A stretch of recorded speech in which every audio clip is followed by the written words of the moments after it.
Well, this is the first game that this is the game that we took on after we had finished Spyro Year of the Dragon. And it was our first game on the PlayStation 2, and we have been in production for about 18 months on it. Somewhere right? And it's kind of hard to remember sometimes. It's been a very busy time. And when we started this game, we felt like we knew the action platform category fairly well from our experiences on Spyro. We wanted to take it in a different direction. We wanted to introduce elements from other genres to do something that players hadn't seen before. We did not want to make a game about collecting 100 widgets or gems, or dragon eggs from Spyro. We wanted to inject a lot of unique features that we thought the audience, the character action audience would appreciate and would be interested in, because they want something new. We assume that audience really is always looking for kind of a new direction. This game has a lot of different weapons in it. Ratchet can outfit himself with all sorts of bomb gloves. He's got a bomb glove, he's got a missile launcher, he's got a blaster, flamethrower, tons of things that you can use to wreak mass destruction. And you can play the game, and you can often go into first-person mode with some of these weapons, even though you can't move around with them. But we did borrow a lot from shooters. Another genre we borrowed from was RPGs. RPGs are very interesting in that if you're wandering around, you're not wasting your time in an RPG. You're getting stronger. And very interestingly, we set up a game with the exact same feeling to it, because if you're wandering around killing enemies, it doesn't really matter whether or not you're achieving any of the larger goals. You're getting richer. And getting richer means you can buy better weapons and get stronger. So that's a real similarity. Also, it's really not practical to get all the weapons in the game. Much like an RPG, then, your path through the game will be just a little bit different than anybody else's based on what you chose to buy. One of the hallmarks of action platformers is that your characters generally have a very wide moveset. And Ratchet can do a lot of things right off the bat. I mean, he's got jumps, he's got several different strikes with his wrench, which is his default weapon. These moves are enhanced by the huge number of gadgets that he gets in the game, some of which are the helipack, plus several other gadgets that Clank, the robot on Ratchet's back, turns into. So we brought in our experience from action platformers to really give Ratchet a very wide moveset. And the other genre that we borrowed heavily from is the adventure genre. In this game, we have a very deep story, one that actually has a character arc, where both characters are developing throughout the game, and one with missions and quests that Ratchet goes on. So by combining these various elements, we think we have a game that really does revolutionize the genre. Basically, how big is the game? Huge. We are getting up to the playtimes of the shorter RPGs here, like Final Fantasy IX. Well, Ratchet is a creature that we call a Lombax. He lives on a planet on the fringes of a very different galaxy. This is a place where rocket ships and intelligent robots and high-tech gadgets are all the norm. And he dreams of leaving his planet, and he's a mechanic by trade, but he can't seem to get any of his spaceship designs to work. Meanwhile, on the other side of the galaxy, there's an evil race called the Blarg, who have overpopulated and overpolluted their planet. Their leader, a guy called Chairman Drek, has come up with a brilliant plan. He's decided to create a synthetic planet by taking pieces from other planets and squishing them together into one perfect planet. Now, this has the unfortunate consequence of destroying all the planets that he's stealing from, but they don't care because they're evil. To do this, he's creating these robot armies, and there are robot factories stationed throughout the galaxy. In one of these factories, a computer glitch occurs, and Clank, who is a small, very intelligent robot, pops out, as opposed to the large, dumb robots and well-armed robots who tend to be manufactured in these factories. Clank figures out what's going on. He actually sees a part of Drek's plan, and he realizes, because he has a conscience, that something must be done. So Clank escapes the factory, tailed by the security forces of the bad guy, and gets shot down, as luck would have it, over Ratchet's planet. Now, Clank just happens to have a robotic ignition system, which is the missing piece for one of Ratchet's spaceships. And he strikes a deal with Ratchet. He says, I'll tell you what, if you help me get to the next planet, I will start your spaceship for you. And Ratchet, who wants to get the hell off his planet, says, great, okay, I'll drop you off.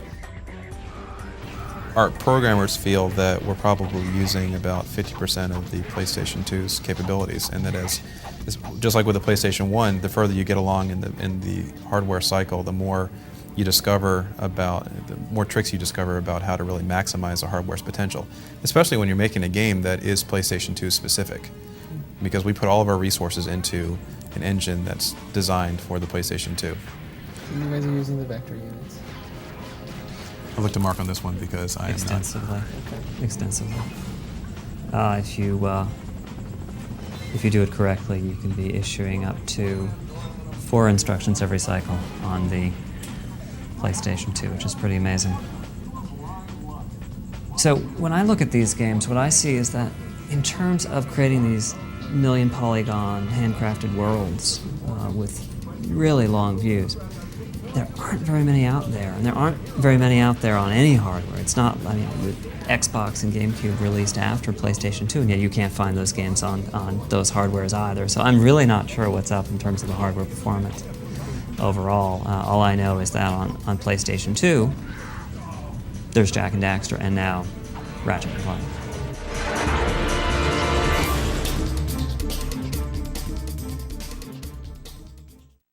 By the way, we're from Insomniac.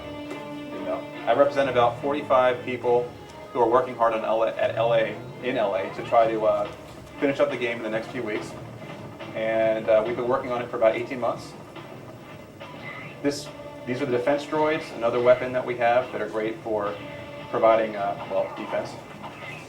You'll notice also that throughout, Ratchet's wearing different stuff. But this is Clank. He's got his own little army of robots who he uses in his own challenges. This is one of our hotter worlds. Ratchet using the blaster. Ratchet can ride all sorts of vehicles in the game. This is a space station where the bad guys are manufacturing weapons. Ratchet can also use turrets throughout the game to blow more stuff up. This is one of the more alien planets. This is a planet that's under attack by the bad guys. We also have time challenges. This is escaping from a ship that's about to blow up. We have mini bosses in the game. This is use of the Hydra displacer, filling up and draining pools. It's a walloper. Wall jumps. Of course, we had to put wall jumps in.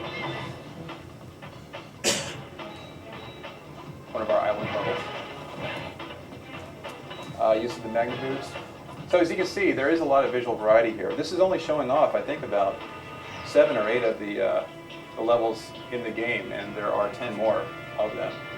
And our goal from the beginning was to kind of build on our Spyro roots, because we were the guys who also created Spyro. And our goal for all the games that we've made has been to make players excited about the next level that they hit, keep them kind of guessing, and provide some kind of create some anticipation for the new designs that they'll see. This is outside of the space station.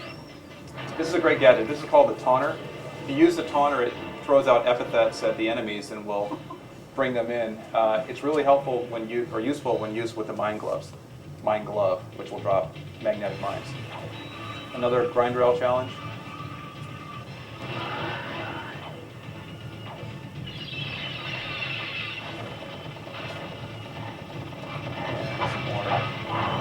More destruction.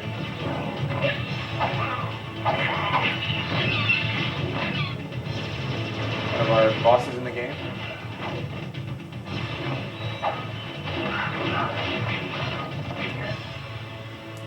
Lots of explosions. It's great. So that is Ratchet and Clank. One great thing about having so many weapons is that we've been able to develop a lot of different enemy strategies.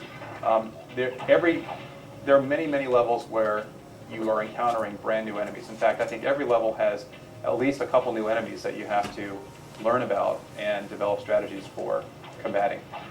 And we've made sure that the weapons complement the enemy behavior and vice versa. All right, this is a grind rail, and I've got a couple enemies that are going to try to chase me down here. I got to be careful because they will try to fry me if I do not time my jumps from rail to rail correctly. And not only are there, oh my God, enemy challenges, but there are also environment challenges. So I got to be careful not to run through those. Fortunately, those guys are kind of dumb, so they'll self-destruct as they run through the electric fields. But with the amount of gadgets we have, it really gives us an opportunity to create variety in every single world that we built. So you really won't run into the same type of challenge twice.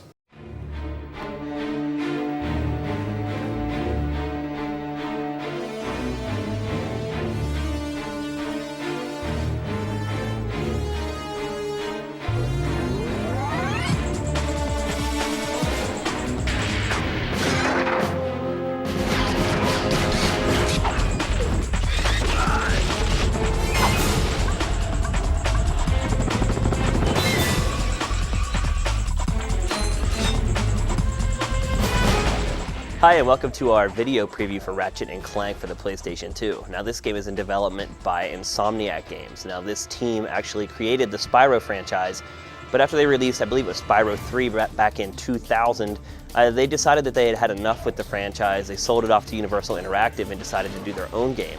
Now, the result is Ratchet & Clank, and 2 years of work have went into this game, and it definitely shows already in what we've been able to play.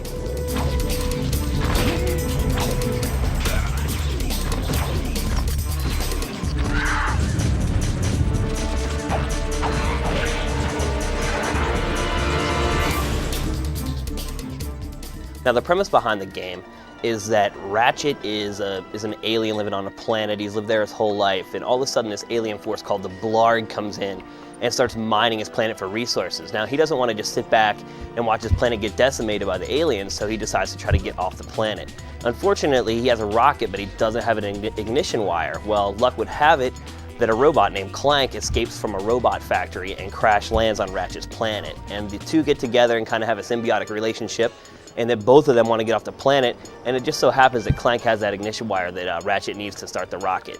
Now, Ratchet & Clank is a 3D platforming game, but there's a lot of things about the game that are different to kind of set it apart from other games in the genre. First of all, the first time you lay eyes on the game, you're going to swear it's a Banjo-Kazooie clone, because while Ratchet is primarily the controllable character, Clank sits on his back just like Kazooie does in Banjo-Kazooie, and in fact, it's very similar in some ways in that he'll actually pop out and he'll transform a little bit. For instance, the helicopter blades will pop out of his head to help them hover down to the ground. But the difference between this game and other games in the genre is that the focus is on the combat. And that's, to me, that's awesome, because I think everybody wants more action in this genre and less aimlessly wandering around, which is, something that happens in a lot of other games in the genre. The cool thing about the game is that it gives you many ways to defeat enemies. There's actually 35 different gadgets in the game. Gadgets is kind of a blanket term to describe weapons and other items that you can use to progress through the game. So far, the gadgets that we've seen include a flamethrower, a hoverboard, a blaster, but probably the primary combat weapon in the game is Ratchet's wrench. And basically, he can use the wrench to smash enemies when they're up close, like a melee weapon, or he can also throw the wrench to hit enemies from afar, or even to pick up what's dropped from enemies, which is bolts. And now bolts basically govern the entire game, and they're pretty much the only thing you have to collect in the game, which I think most people will be pretty happy about. And basically, when you defeat an enemy, a bunch of bolts will shoot out of them and they'll fall on the ground. And when you collect those bolts, you can then use them as currency in the game to buy new gadgets, new weapons or whatever. And you also have to use them to open up new levels. So basically, the whole game is governed by this bolt system. Now, the puzzles and level design in this game are all, once again, built around gadgets. You'll come into one particular section of the game, and maybe you'll see a ring hanging up there. You'll have to use one gadget to grapple onto the ring, and you'll land on a platform. Then on the next platform, you'll see another area where you have to use a different gadget.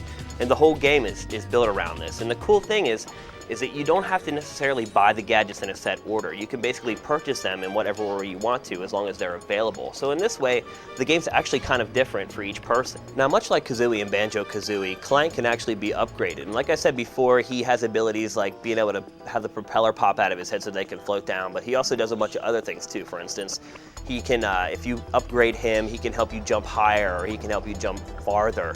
And it's kind of cool how not only are you upgrading with gadgets, you're also actually upgrading the characters that play through the game. And although Insomniac hasn't officially shown this yet, I can tell you, because I saw in the dev stations, that there are levels where you can play Clank by himself.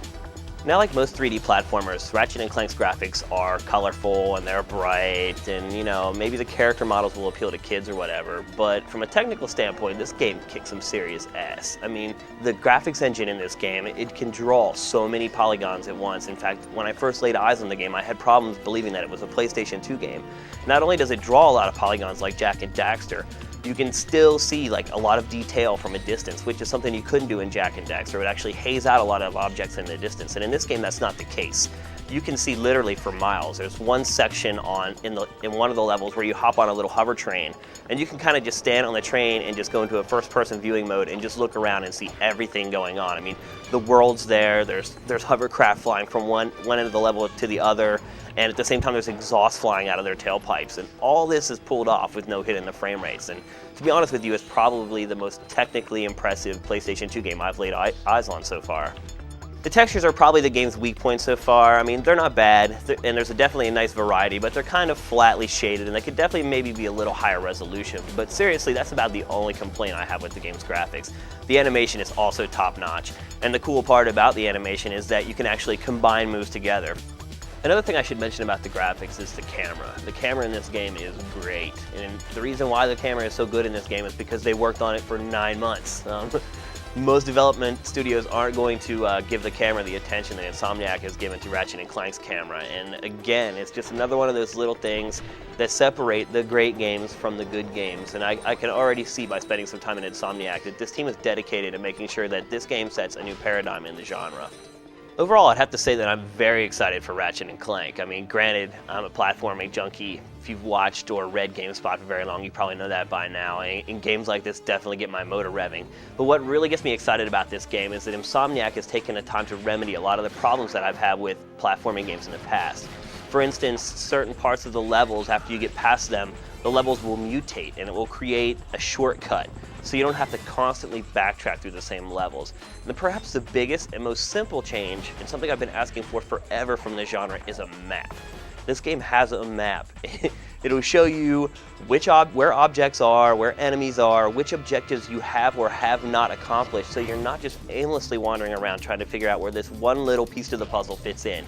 So I definitely have to say I'm very excited about this game. I hope you are too, and we should be hearing more about Ratchet & Clank in the near future.